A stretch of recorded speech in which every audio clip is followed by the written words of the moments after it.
Hello my dear all student, কেমন আছো তোমরা? আশা করছি ভালো আছো, সুস্থ আছো। আজকে আমরা করব ক্লাস 7-এ 2024 রায়ো মার্টিন প্রশ্নবিচিত্রা বইয়ের 120 পেজের 10 নং স্কুল করব। তো যারা যারা 1 থেকে 9 নং স্কুল এখনও দেখোনি তারা প্লেলিস্ট থেকে দেখে নাও। তো ভিডিওটা শুরু করার আগে শুধু একটা কথাই বলবো, প্রত্যেকটা প্রশ্ন আমি ধরে ধরে বুঝিয়ে দেবো। আশা করছি এই ভিডিওটা দেখার পর তোমার 10 নং স্কুলের কোনো প্রশ্ন কঠিন মনে হবে না। হ্যাঁ, তুমি ঠিকই শুনেছো। তো ভিডিওটা দেখতে থাকো। তো চলো আর কথা বাড়াচ্ছি না, শুরু করছি।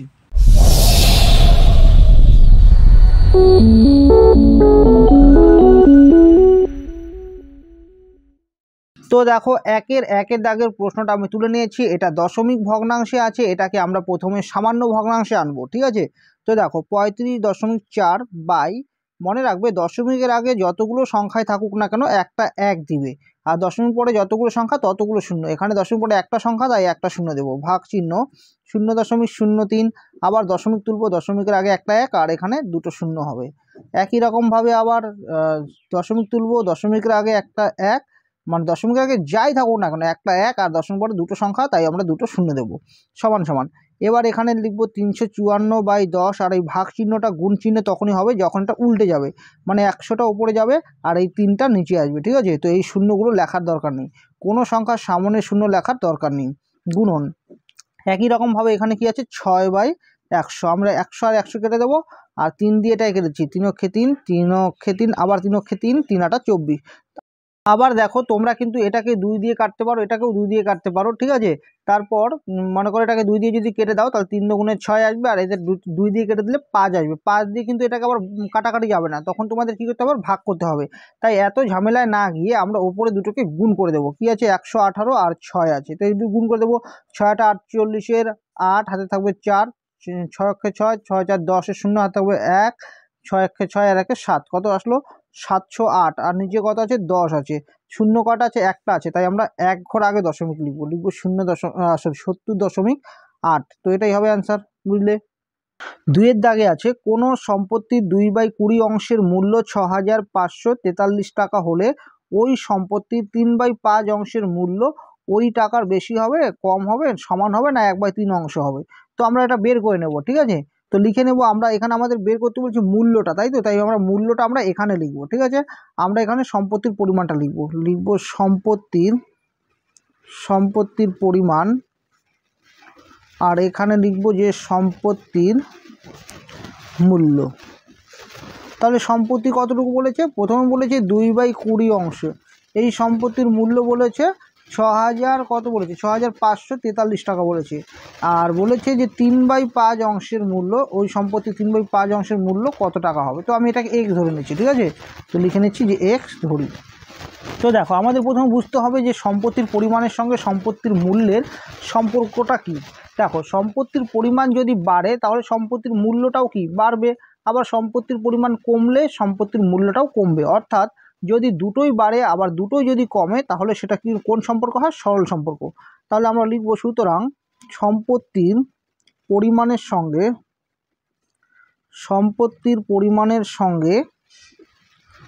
সম্পত্তির মূল্যের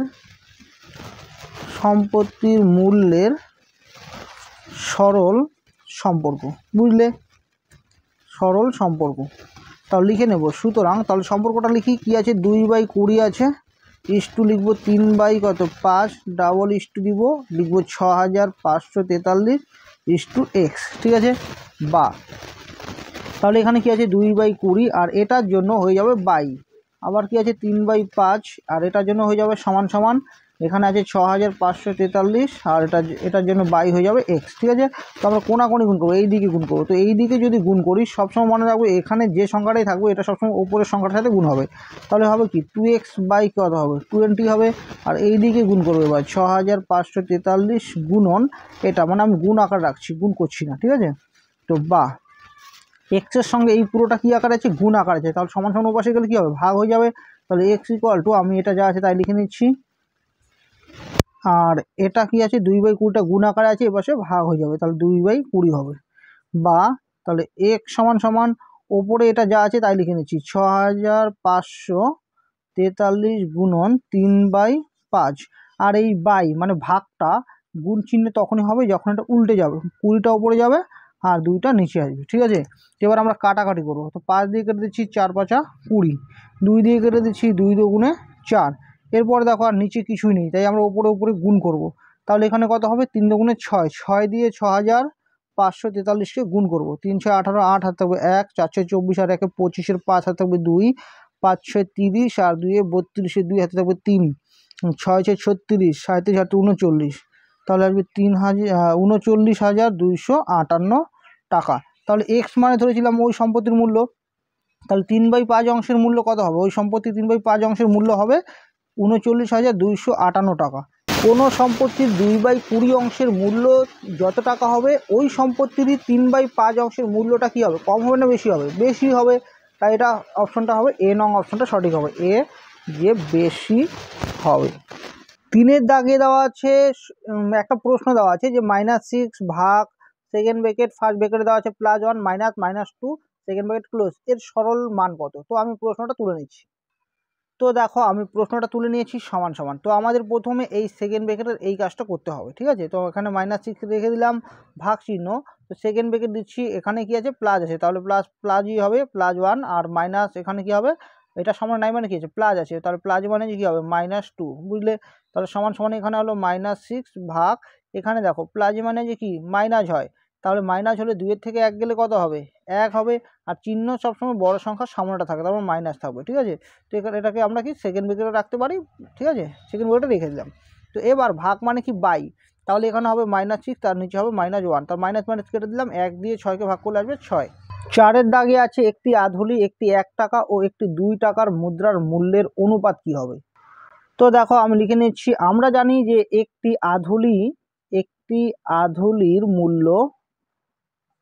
আধুলির মূল্য সমান সমান আমরা জানি যে 50 পয়সা।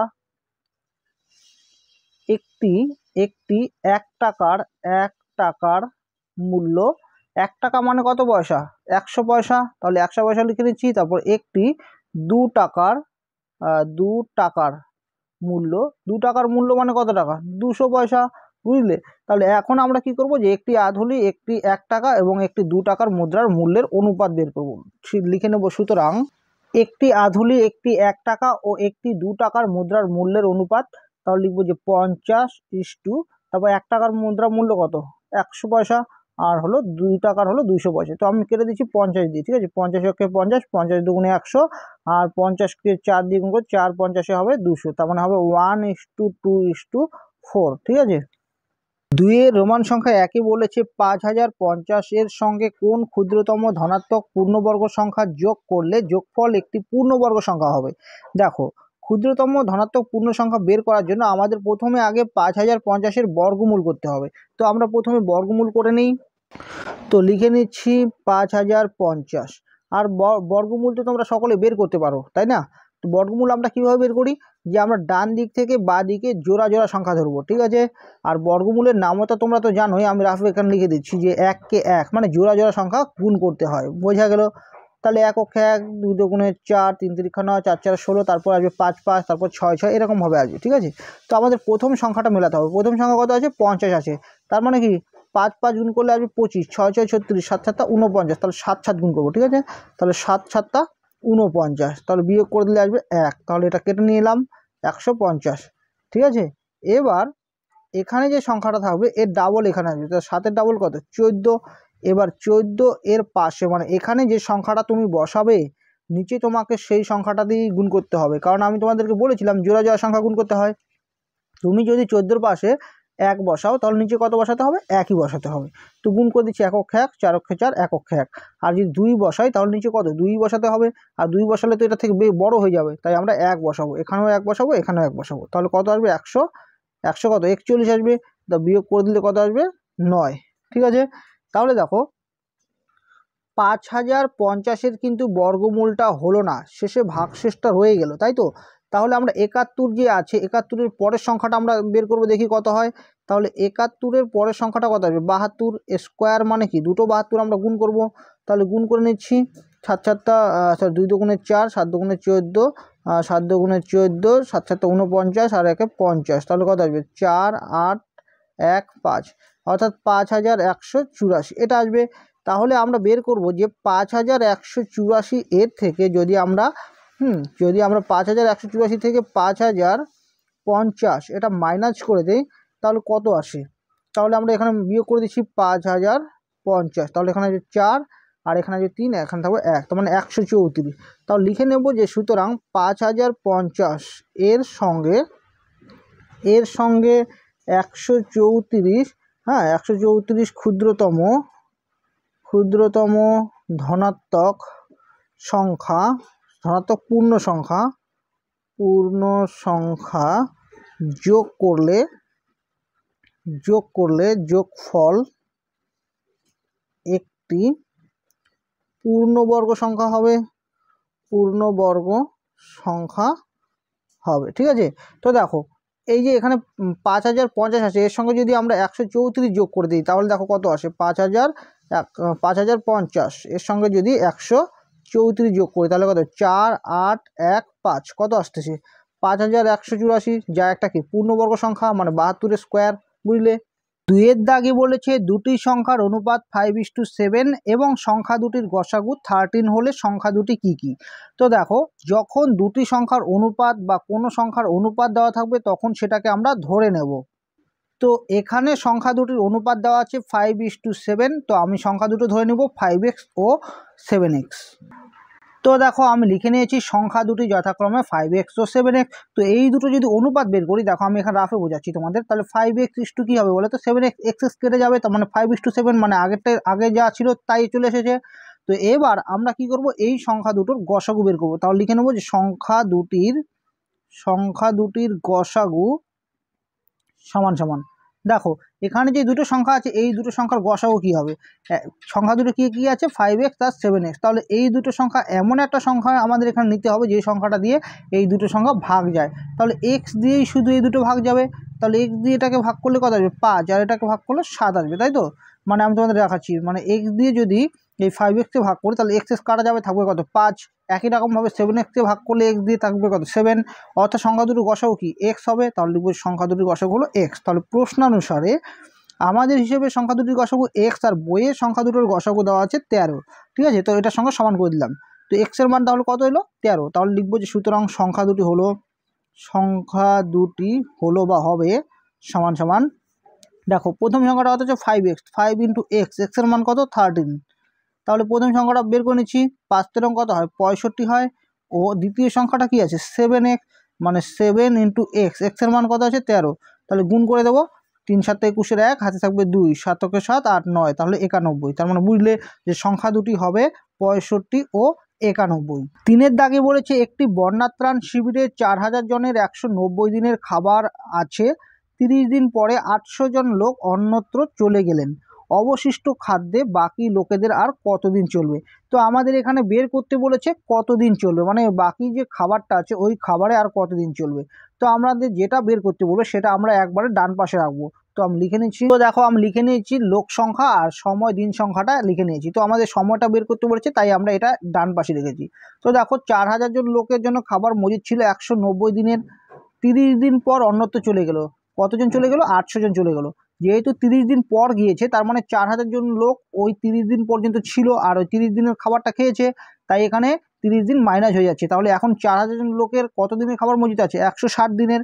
এবার বলেছে যে 800 জন চলে গেছে, তাহলে 4000 থেকে 800 জন মাইনাস করলে কত আসবে 3200 জন। এই 3200 জন লোকের আর কতদিন চলবে সেটাই বের করতে বলেছে। তো দেখো আমরা লিখবো যে 4000 জন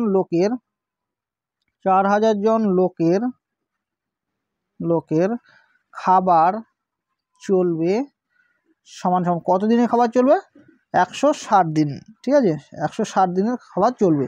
তাহলে একজন লোকের খাবার চলবে, দেখো 4000 জন লোকের যত দিনের খাবার চলবে একজন লোকের ততদিন খাবার চলবে না বেশি চলবে, নিশ্চয়ই তার থেকে বেশি চলবে। 4000 জন লোকের যতদিন খাবারটা চলবে একজন লোকের খাবারটা বেশি দিন চলবে, তাই গুণ হয়ে যাবে 4000 গুণন 160, বুঝলে। তাহলে লিখবো সুতরাং এবার লিখবো 3200 জন লোকের খাবার চলবে সমান সমান, দেখো আমরা এই লাইনটা ধরে এই লাইনটা বানাবো। এখানে কি আছে একজন লোকের খাবার চলবে সমান সমান এতদিন, তাহলে একজন লোকের যতদিন খাবারটা চলবে 3200 জন লোকের কি ততদিন খাবার চলবে না, কম দিন চলবে। কম দিন যেহেতু চলবে তাই ভাগ হয়ে যাবে, তাহলে হবে 4000 ইন্টু 160, এই 3200টা ভাগ হয়ে যাবে 32, বুঝলে? তো কম হলে ভাগ হয়ে যাবে, বেশি হলে গুণ হয়ে যাবে। তো আমরা শূন্য শূন্য কেটে দেবো, এখানে দুটো শূন্য এখানে দুটো শূন্য কেটে দিলাম, ঠিক আছে। এরপর আমরা 16 দিয়ে কেটে দেবো, 16 16 একটা শূন্য, 16 দিয়ে কেটেছি, 16 দুগুণে 32, 2 দিয়ে কেটেছি 5 দুগুণে 10, তাহলে গুণ করে দিলে কত, 4 5 20, মানে 200 দিন, ঠিক আছে। তো দেখো সুতরাং দিয়ে অ্যান্সারটা লিখে নিয়েছি, অবশিষ্ট খাদ্যে বাকি লোকদের 200 দিন চলবে। দিনের রোমান সংখ্যা 1 আছে, সরল করো। আমি প্রশ্নটা তুলে নিচ্ছি। তো দেখো আমি প্রশ্নটা তুলে নিয়েছি সমান সমান। আমরা কি করব, প্রথমে আমরা এখানে যা আছে তাই লিখে নেব, 7x² মাইনাস 3x প্লাস 4, ঠিক আছে। এবার আমরা মাইনাস দিয়ে গুণ করে তারপর ব্রেকেটটা তুলবো, ঠিক আছে। তো 2x² এর সামনে প্লাস আছে, তাহলে মাইনাসে প্লাসে কি হবে, মাইনাস হবে 2x², মাইনাসে মাইনাস আসবে প্লাস 13x, আবার মাইনাসে প্লাস হবে -6, আর এখানে যা আছে তাই লিখে নেব। এবার আমরা দেখবো এখানে সদৃশ সংখ্যা কোনগুলো আছে, সদৃশ মানে মিল সংখ্যাগুলো কোথায় আছে। দেখো x² এখানে আছে, এখানে আছে, এখানে আছে, তাই তো। আমরা দুটোর মধ্যে আগে ক্যালকুলেট করব। এটার সামনে প্লাস আছে, এটার সামনে কি আছে, মাইনাস আছে, তাহলে প্লাসে মাইনাসে কি মাইনাস, তাহলে 60টা x² থেকে যদি 2টো x² মাইনাস মানে বিয়োগ করে দিই তাহলে আসবে 5টা x²। আর চিহ্ন থাকবে সংখ্যা, চিহ্ন থাকবে সবসময় বড় সংখ্যার সামনেরটা, তার মানে বড় সংখ্যার সামনে এখানে কি আছে, প্লাস আছে, তাই এখানে প্লাস থাকবে। তো আরেকটা x² কোথায় আছে, এটা আছে, তো এটাকে আমরা যা আছে তাই রেখে দেবো। তো এটার সামনে প্লাস ছিল তাই আমরা এখানে প্লাস লিখেছি, ঠিক আছে। এবার আমরা দেখব এক্স কোথায় কোথায় আছে, এখানে আছে, এখানে আছে, আর কি আছে, আর তো নেই, তাই তো। তাহলে এই দুটোর মধ্যে আমরা ক্যালকুলেট করব, মাইনাসে প্লাসে হবে মাইনাস, তাহলে 13টা এক্স থেকে যদি 3টা এক্স চলে যায় তাহলে আসবে কত, 10টা এক্স, আর চিহ্ন থাকবে বড় সংখ্যার সামনেটা, তার মানে এখানে প্লাস হবে। এবার আমরা দেখব সংখ্যা কোথায় কোথায় আছে, এখানে আছে, এখানে আছে, এখানে আছে। তো আমরা প্রথমে দুটোর মধ্যে ক্যালকুলেট করব, মাইনাসে প্লাসে হয় মাইনাস, তাহলে 6 থেকে 4 চলে গেলে কত আসবে 2, আর চিহ্ন থাকবে বড় সংখ্যার সামনে টান, আবার এখানে যা আছে তাই লিখে নিচ্ছি -8, সমান সমান এখানে 5x² আর 5x² আর 3x² যদি যোগ করি তাহলে হবে 8x² প্লাস হবে 10x, আর মাইনাসে মাইনাস কী হয় প্লাস, মানে যোগ করতে হবে, তাহলে 8 2 যোগ করলে কত 10, আর চিহ্ন সবসময় থাকে বড় সংখ্যার সামনেটার, মানে মাইনাস থাকবে। তো এটাই হবে অ্যান্সার। 2-এর দাগে আছে একটি ত্রিভুজের 3টি বাহুর দৈর্ঘ্য x+4 সেমি, 2x+1 সেমি ও 4x - 8 সেমি, ওই ত্রিভুজের পরিসীমা কত। তো দেখো আমি প্রশ্নটা তুলে নিয়েছি। তো এখানে এই ত্রিভুজের 3টা বাহুর দৈর্ঘ্য দেওয়া আছে, তো ছবিটা তোমাদের আঁকার দরকার নেই, তোমাদের বোঝার সুবিধাতে লিখছি। তো যেহেতু আমাদের এই 3টা ত্রিভুজের পরিসীমা চেয়েছে, তাই আমরা কি করব, পরিসীমা মানে কি এই 3টা বাহুকে যোগ করে দিলেই হয়ে যাবে। তাহলে লিখব, সুতরাং ত্রিভুজের বা ত্রিভুজটির পরিসীমা হবে সমান সমান, তাহলে এই 3টা বাহুকে যোগ করে দেবো, তাহলে এই বাহুটা কি আছে x+4 যোগ এই বাহুটা 2x+1 যোগ এই বাহুটা 4x - 8, বুঝলে, এত সেমি। তো সমান সমান, এবার আমরা দেখব x মানে সদৃশ সংখ্যা মানে মিল সংখ্যা কোনটা কোনটা আছে, x আর x, তাহলে 3টা x আছে, তাহলে এখানে আসবে প্রথমে এই দুটোর মধ্যে ক্যালকুলেট করবো, প্লাসে প্লাসে প্লাস 2x আর একটা x যোগ করলে আসবে 3x, তাই তো। 3x আর এখানে আছে 4x, তো একবারে যোগ করে দিলাম, তাহলে কত আসবে 3x আর 4x 7x। সংখ্যা দেখো, এটা সামনে প্লাস, এটা সামনে প্লাস, প্লাসে প্লাসে প্লাস, 4 আর 1 যোগ করলে কত আসবে 5 আসবে, তাই তো 5, তাহলে এটা চিহ্ন থাকবে প্লাস, মানে বড়টার সামনেটা থাকবে +5, আর এখানে আছে -8, তাহলে প্লাসে মাইনাসে মাইনাস, 8 থেকে 5 গেলে আসবে 3, আর চিহ্ন থাকবে কোনটা বড়টার সামনেটা মানে মাইনাস, তাহলে 7x - 3 সেমি। 3-এর দাগে আছে মান নির্ণয় করো। তো আমি প্রশ্নটা তুলে নিচ্ছি। তো দেখো আমি প্রশ্নটা তুলে নিয়েছি সমান সমান। তো এখানে ওপরে যা আছে আমরা তাই লিখব, আর নিচে আমরা 21কে ভাঙাবো। দেখো 21কে কিন্তু আমরা 3 দিয়ে ভাঙালে 3 7 21 হয়, মানে 21কে আমরা 3 আর 7-এর গুণফল আকারে লিখতে পারি। আর 112কে আমরা ভাঙাই কত দিয়ে, প্রথমে 2 দিয়ে ভাঙাচ্ছি, 5 দুগুণে 10, 10 হলে আসবে 12 আসবে, তাহলে 6 দুগুণে 12, আবার আমরা করব 2 দিয়ে, তাহলে 2 দুগুণে 4, 8 দুগুণে 16, আবার 2 দিয়ে করব 14, আবার 2 দিয়ে করব 7, তার মানে দেখো 2 কটা আসছে, 2 4টা আসছে, তার মানে 2 এর মাথায় 4 লিখতে পারি ইন্টু, আর এখানে আছে 7, ঠিক আছে। তো সমান সমান, দেখো যেগুলো মিলে যাবে সেগুলো কেটে দেবো, তো এটা তোমরা কেটে দিতে পারো, কিন্তু সূচকের নিয়ম অনুসারে আমি বলছি। তো এখানে ওপরে প্রথমে যা আছে তাই লিখে নিচ্ছি, আর নিচে দেখো 7 আর 7 আছে, 7 কটা আছে, দুটো আছে, মাঝখানে কিছু গুণের সময় পাওয়ারটা কী হয় যোগ হয়, তাহলে 7 স্কোয়ার হয়ে যাবে, আর এখানে 2 এর পাওয়ার 4। এবার সূচকের নিয়ম অনুযায়ী আমরা যখন ভাগ পাবো, ভাগের সময় পাওয়ারটা কী হয় বিয়োগ হয়, তাহলে এখানে একটা 7 লিখবো, আর 2 - 2 হবে গুণন, আবার এখানে 2 লিখবো, ভাগের সময় পাওয়ারটা কী হবে বিয়োগ হবে, তাহলে এখানে 7-এর পাওয়ার কী হবে 0, মানে 0, আর এখানে 0 মানে কোনো সংখ্যার পাওয়ার 0 মানে কত 1, তো একবার গুণ করলে 1 আসবে, ঠিক আছে।